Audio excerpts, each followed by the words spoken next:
নবী সাল্লাল্লাহু আলাইহি ওয়াসাল্লাম বলেছেন, বাইনা ইয়াদাই সাআহ, কিয়ামতের ঠিক কাছাকাছি সময়ে মুতানুন শাদীদ, প্রচন্ড রকম ব্যাপক একটা মহামারী দেখা দিবে। আমি হিস্ট্রির ছাত্র, হিস্ট্রি ঘেটে দেখেছি কোন মহামারী এত লং টাইম সাস্টেইন করেনি পৃথিবীতে, যেটা এটা করছে এবার, যেটা করছে 1 বছর 1.5 বছর তো হয়ে গেল।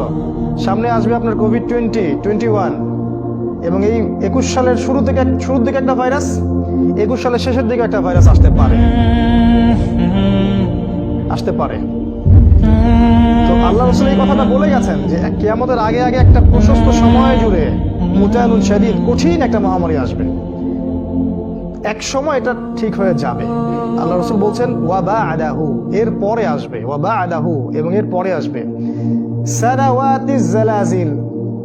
সানাহ মানে হচ্ছে 1 বছর, সানাওয়াত মানে অনেকগুলো বছর, জালজালা মানে ভূমিকম্প, জালাজিল মানে অনেক ভূমিকম্প।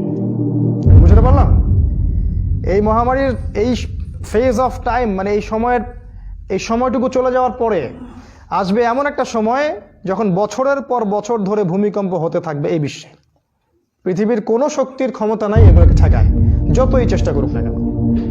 এখন চিন্তা করেন, যারা এরকম 10 তলা 20 তলা 30 তলার দিকে ঝুঁকে আছে বিশ্বে, এই প্রত্যেকটা একটা করে কবরস্থান হয়ে যাবে, ওরা হার্ট অ্যাটাক করেই মারা যাবে। কি হচ্ছে বিশ্বে?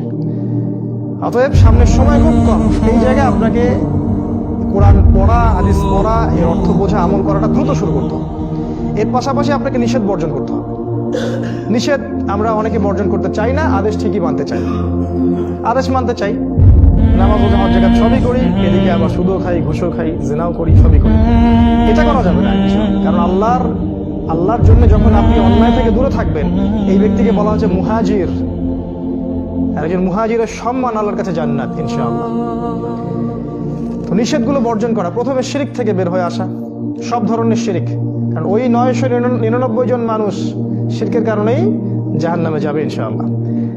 শিরক থেকে বের হয়ে এসেছেন, বেদাত থেকে বের হয়ে আসেন ইনশাআল্লাহ, সুন্নাহর উপর থাকেন, হারাম রিজিক খায়েন না, হালাল খান। গত জুমায় আমি তো আপনাদের কাছে আল্লাহর ওয়াস্তে বলেছিলাম হালাল রিজিকে থাকেন, হারামে যাবেন না।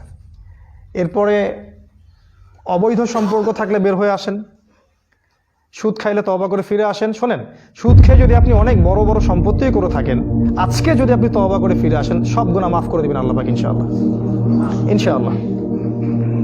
যদিও এটা মায়ের সাথে জেনার মতো অপরাধ, আল্লাহ পাক তওবা এত পছন্দ করেন, ফিরে আসেন, মাফ হয়ে যাবে ইনশাআল্লাহ।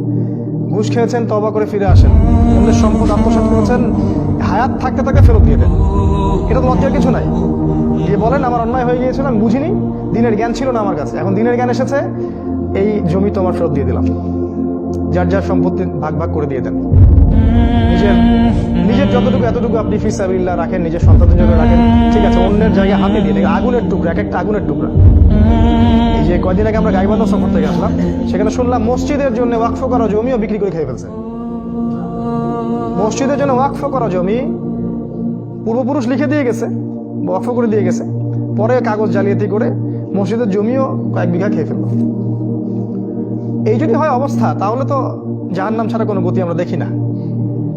আপনারা জানেন, 1 বিঘত জমি কেউ যদি আত্মসাৎ করে অন্যায়ভাবে, তাহলে তার কাঁধে 7 তবক জমিন আল্লাহ পাক ঝুলিয়ে দিবেন কিয়ামতের মাঠে। এগুলো থেকে একটা হাদিস খুব ভয়ঙ্কর, আমাদের মাথা ঘোরে। আল্লাহ রাসূল বলেছেন কিয়ামতের মাঠে প্রচুর মানুষ উঠবে যাদের অনেক পুণ্য থাকবে, পাহাড়ের সমান পুণ্য থাকবে, অনেক নেকি করেছে, কিন্তু পাওনাদার দাঁড়িয়ে থাকবে পুলসিরাতের উপরে।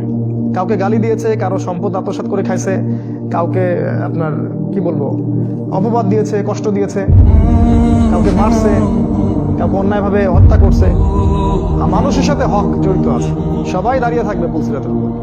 নবী সাল্লাল্লাহু আলাইহি ওয়াসাল্লাম বলেছেন, সবাইকে যতক্ষণ পর্যন্ত না সে তার নেকি থেকে ওদের ঋণ পরিশোধ করছে, ততক্ষণ সে জান্নাতে যেতে পারবে না। আর যদি নেকি দিতে দিতে দিতে দিতে সব নেকি শেষ হয়ে যায়, তাহলে ওদের গুনাহ তার কাঁধে চলে আসবে, এই গুনাহ নিয়ে সে জাহান্নামে যাবে।